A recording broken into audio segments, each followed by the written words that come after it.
Before we go, I have a short commentary titled Nigeria's Outrage Economy. Well, right now in Nigeria, there's a new currency on social media, the outrage economy. And the fastest way to cash out is simple. Insult President Bola Tinubu. Declare that Nigeria is a failed state. Throw logic out of the window and watch the clicks, likes, and blog features pour in. But beneath this performance lies something deeper.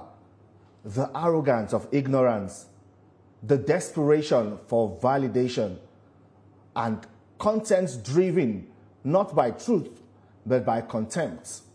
Take Cubana chief priest, the self-styled celebrity barman, apostle of Monina water. He went on a loud emotional tirade after Nnamdi Kanu was sentenced to life in prison. But reading his post was an assault on reason, the exact type of ignorance this outrage economy feeds on. Let's be crystal clear. Nnamdi Kanu's offense is against the Nigerian state, not against President Tinubu. He was convicted on terrorism-related charges after years of violence linked to the group he led. And yet, Cubana suddenly finds his voice. But where was that voice when IPOB militants were killing his own people in the southeast? Where was he when markets were shut down, when schools were locked, when businesses were crippled every Monday out of fear? Where was he when policemen were dragged out and murdered on the streets? Then the only thing we had was Monina water. No demand for justice, no condemnation of killings, no call for accountability. Suddenly, after a lawful judgment, he decides to speak for the entire Southeast and threatens political consequences for the president. That is not courage. That is opportunism soaked in ignorance. And here's the uncomfortable truth. This selective outrage is not limited to Cubana chief priest.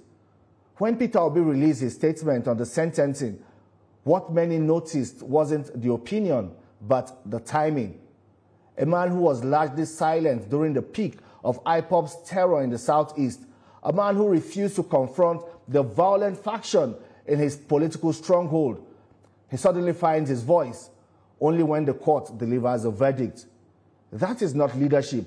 That is political convenience disguised as empathy. And this hypocrisy is not unique to the southeast. We saw the exact same pattern in the north.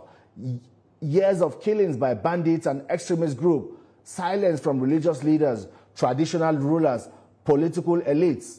By the moment US President Donald Trump designated Nigeria as a country of particular concern, suddenly microphones appeared, press conferences multiplied, and voices that had been mute for years became loud overnight. Selective outrage is not regional. It is national, and it is hypocritical. Back to Cubana chief priest. After speaking with the deputy speaker, he quietly retracted most of what he wrote. But did the blogs post that correction? Did the influencers pushing his outrage amplify his apology? Of course not, because the ecosystem doesn't reward truth. It rewards noise. It doesn't elevate clarity. It elevates chaos. That's why Noble Igwe's comment stood out.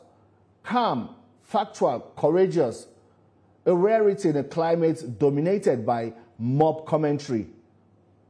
Nigeria has real, painful, undeniable challenges, but turning national grief into content, mining fear for likes, weaponizing misinformation for attention, none of that makes anyone a patriot.